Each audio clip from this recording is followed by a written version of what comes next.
Water fountains are touched by people very often, making it a large contributor to the spreading of viruses and other illnesses.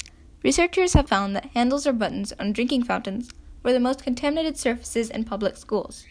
They are hosts for norovirus and influenza A. Studies even show that water fountains have more germs than a public toilet seat. This is a very big problem, especially for kids in schools that only have touch-based water fountains to get water from. In the United States, there are 130,000 schools using touch-based water fountains. That's about 81 million kids spreading illnesses. Until now, the only solution to this was to buy a new water fountain.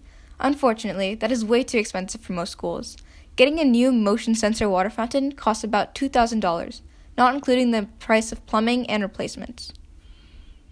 I decided that I would make a cheap and easy way to convert regular water fountains into touchless fountains.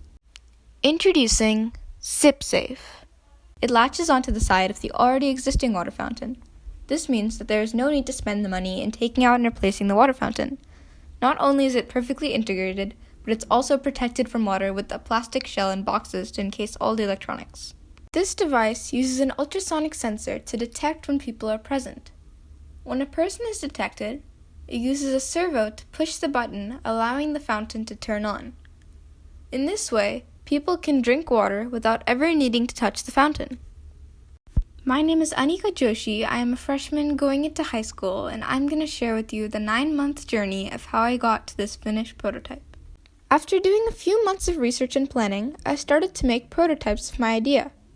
My very first proof of concept was a wooden structure that didn't even grip the drinking fountain. I made the next few prototypes out of cardboard so I could make quick adjustments to the dimensions.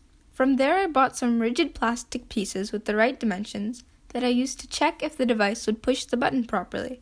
After 9 months of iterations and testing prototypes, I was able to 3D print a shell that had the best possible placements for all the components of the product. My goal is to have every school in the United States have a touchless water fountain so that kids can truly sip safe.